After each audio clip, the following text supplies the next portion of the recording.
Hello, and welcome to the Forgotten Golfer. I hope you're well. You know, when you start a channel on YouTube, especially a golf channel or any topic, it isn't too long before you get inundated with golf videos. I mean, I just get tons and tons of golf videos, and I hesitate to watch them because I don't want it to influence what I'm doing. And guess what? I watched one, and it's going to influence what I'm doing today because I didn't like what the teacher of the video said. I just want to clarify something. My most popular video is how to flush every club in your bag. And I condensed the swing to right here and hitting your wedge shot. So basically I'm like, whatever it takes for you to get here, that's what we're looking for. Well, this particular video tried to say that when you're up here at the top of your swing, the arms move down with the hips. I believe that's what he said. Your arms move down and the hips move, like you're doing two different actions. No, no, no, no, no. That couldn't be further from the truth. I mean, he's talking about dropping into the slot. If I go like this and I'm out of the slot, the thing that gets me in the slot is this move here. So the legs control the downswing. You're hitting with the legs, right? You're not doing anything to pull down the arms until you're in here. Then you can pull and hit. I mean, when Palmer said it's like ringing a bell, he was talking about when he's in here. Now you can hit it because your hips have pulled you into impact attack mode, and that's where you hit it. So no way, shape, or form do I believe, anyway, that the arms come down because I'm pulling them down up here. I'm pulling them into the impact from here. I mean, that's why when I said hit your driver like a wedge and I hit it over 200 yards, it's not because I swung from here. It's because I was hitting it like a wedge until I got here. And then my body said, oh my God, you're so perfect. There was a natural reaction to give it extra at impact. That's how that worked. So I just want to make sure that those of you who loved that video so much about getting to this position, make sure that you haven't pulled your arms down to get there. Your legs pull your arms into that position, and then you can hit. I mean, you look at any golfer who gets out of a normal position like Lee Trevino, it'd take away out here to get him back into hitting position be a leg move. That's why he had such a strong leg move to get him back, and he'd actually be hitting at that 7 o'clock angle, like we said. So there's no way, shape, or form are you pulling these arms down up here. You're pulling them through once you get in here, and you're hitting that way. I just wanted to clarify that. Today we're going to talk a little bit about how your address position, again, number two, will free you up, especially if you don't have flexibility. Like me, I have hardly any flexibility, so we'll be right back.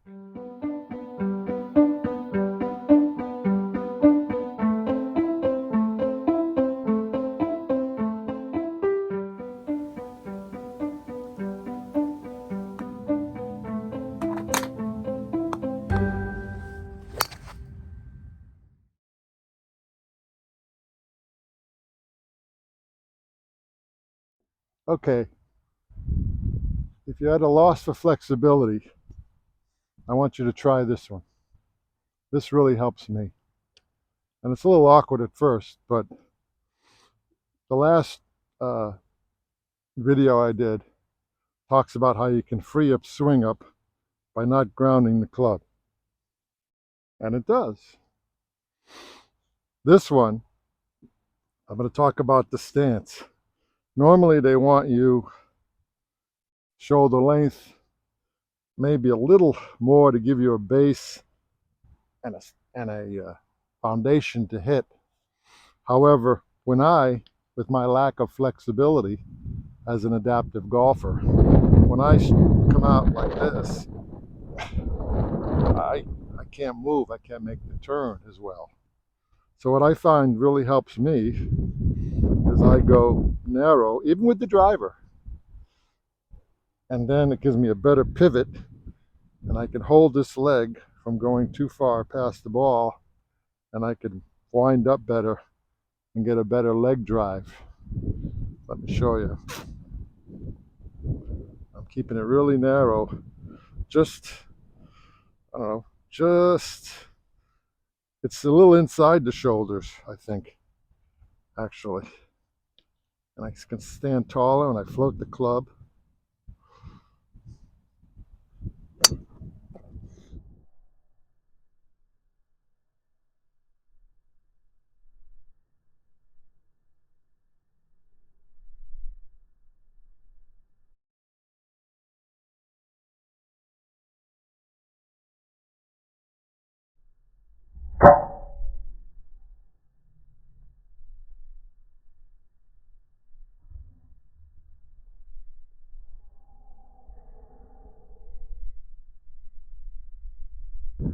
See?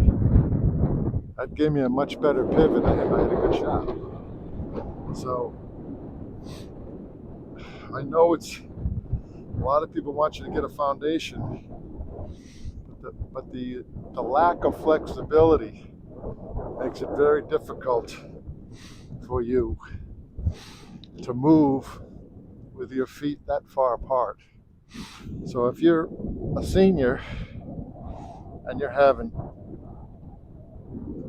flexibility problems like I am, try to hit a few drivers with your feet closer together, and don't have any flex.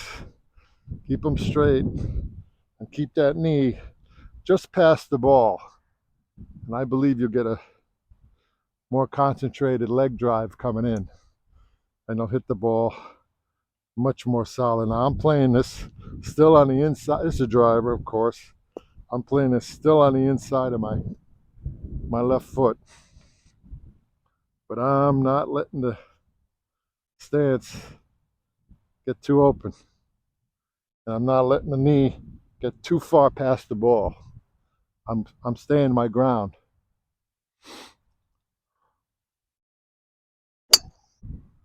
And today what we're doing, especially if you don't have any flexibility because of your back or your shoulders or your overall stiffness like me, I'm asking you to try narrowing your stance a little narrower than your shoulders, because I think you'll get a better turn, a better hip turn. I'm also asking you to keep the knee from going too far over,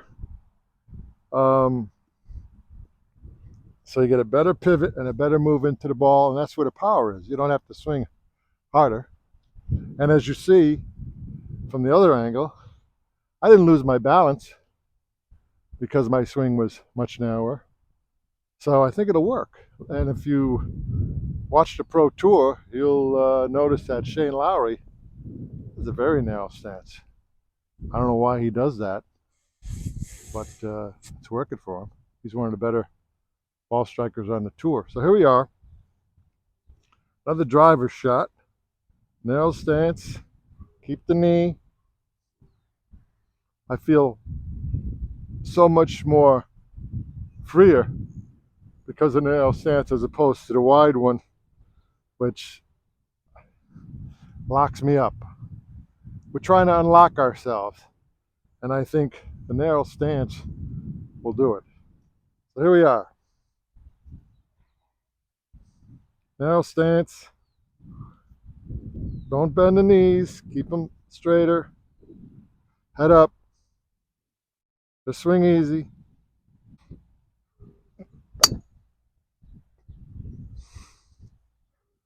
Perfect shot. Let's try an iron. An 8 iron.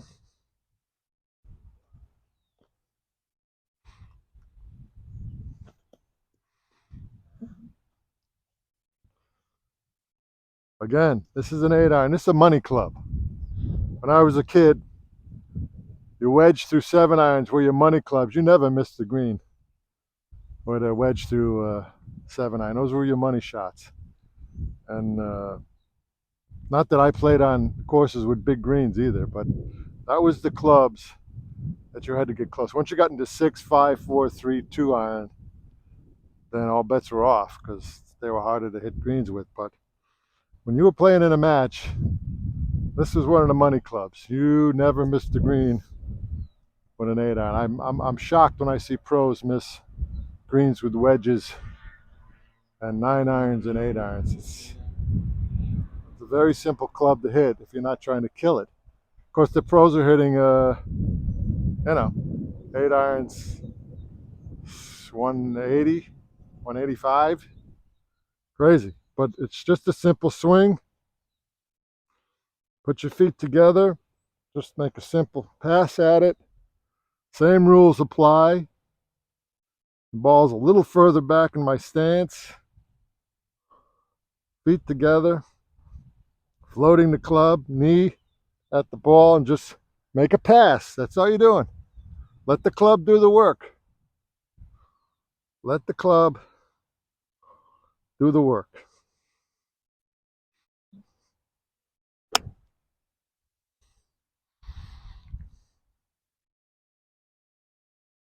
Boom.